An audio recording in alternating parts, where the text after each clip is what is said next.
So if you've landed on this video, chances are you're interested in learning how to create and sell your own digital products. Now, personally, I think digital products are game changers because it allows you to monetize your knowledge while solving a problem for your readers. So in this video, I'm going to walk you through our tried and tested 4-step process to create and sell digital products.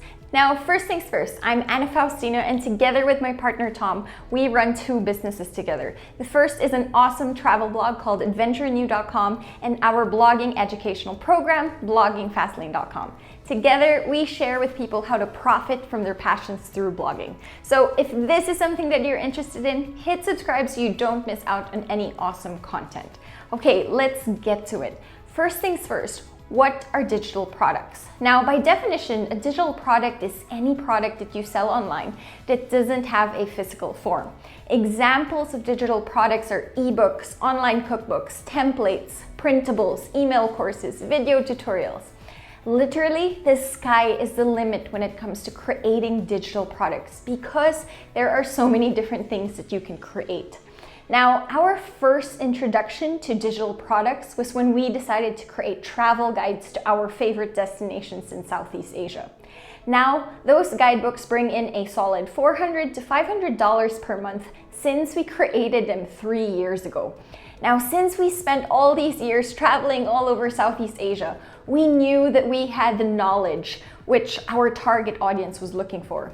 Now, unlike big guidebooks like Lonely Planet or Fodor's, we decided to create ours in a magazine style, offering listicles combined with tons of personal tips and advice on how to travel the country.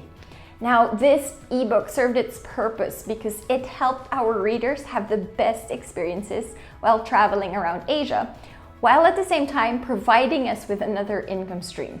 Now, since we started these ebooks, we've made over $12,000 in ebook sales alone. And considering they're not our main source of income, they're a pretty good addition to our revenue stream every month.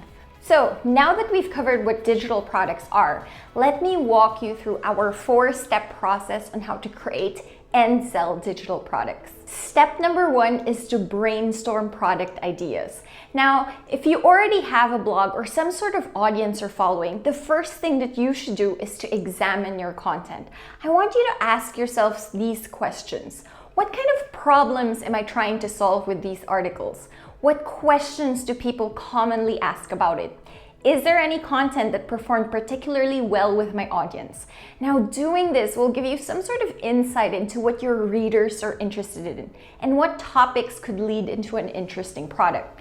Now, when we first looked into creating our ebooks, Tom and I realized that we were getting tons of questions about Thailand specifically, even though our blog covered multiple destinations across the world. Now, maybe they commented on an Instagram post or left a comment under one of your articles, or maybe they even sent you an individual email with their question.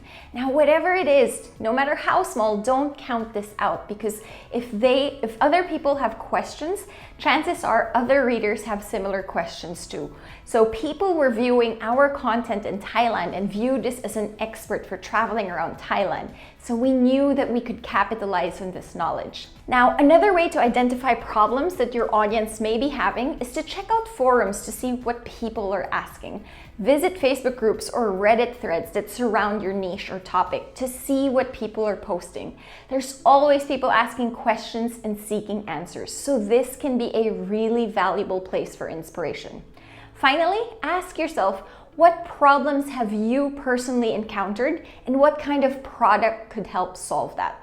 Now, the second step to this process is to validate your product idea. Now, we say this because we don't want people wasting time creating products that people don't want. So it's time to make sure that, the product that you're creating is actually worth pursuing. And this is where the validation comes in.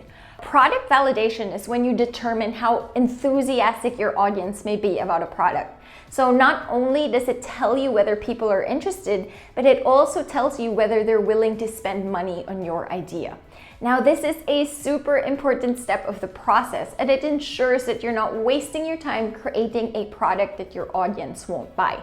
Now, a few ways to validate your idea is by using keyword research, by asking your audience and doing an outreach, And the third one would be product research. Now, if you have access to a keyword research tool like KeySearch, I want you to start putting together a quick list of keywords related to your product.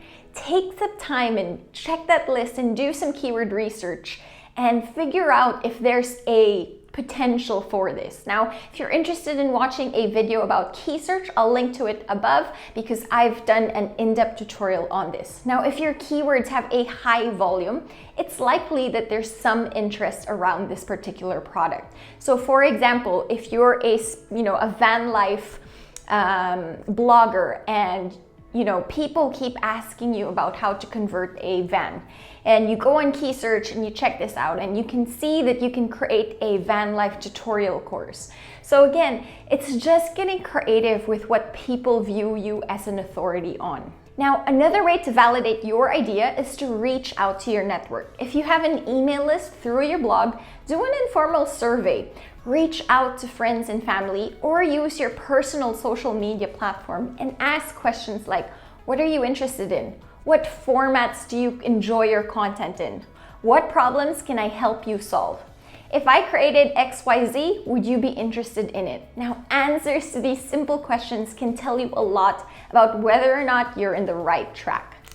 Now, the last step for validating your product is by checking out some of the existing options that are already in the market. Now, once you find options similar to what you want to create, take the time to note down the price, the positives and negatives. What improvements can you make? Make note of this sales page. This way, when it's your turn to create the products, you have an idea of what you want and what you don't want.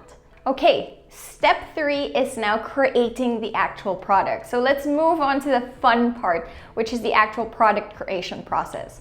Now, although digital product creations will look starkly different depending on what your product is, my biggest tip is to stay organized throughout the entire process. So again, this process will look very differently if you're creating an ebook, a cookbook, printables. So whatever it is that you're creating, just make sure that you stay organized. Create a Google file folder and create an easy to understand system, allowing you to find everything at a glance.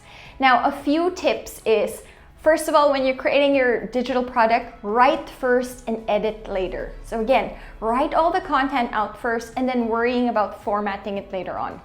Use tools like Canva to help you design your products. Now, if you've never used Canva before, check out the video that I have for a complete tutorial. The other thing is, don't be afraid to outsource. Now, a lot of people think that when they create a digital product, they have to do everything themselves. Usually, for a small fraction of the price, you can outsource this so that you can have a professional looking product. Now, moves on to make it look professional. People buy with their eyes. So you have to make sure that things are presented in a visually appealing way. Next, make sure that you really take the time to create good copy. This means that your sales page has to be on point. So I'm going to give more tips on how to do this in the marketing section of this video and give you tips on how to do that. But in the end, I just want you to remember that, your goal is to create a product, and half of the battle is convincing other people that your product is awesome. Why do they need to buy your product over others? Now, another tip would be to create product bonuses to up the perceived value. So for our ebooks, our guidebooks, initially we had the itineraries part of the actual guidebook because we thought that it was a very crucial part of our product. However, we realized that we just had to detach it. Okay, so step 4 is to market and sell the product. So whenever we are launching a digital product, the first thing that we do is we build a segmented list of people interested in whatever topic your digital product is about. Now, this instantly allows us to build an audience ready for our launch. Take our Southeast Asia guides, for example.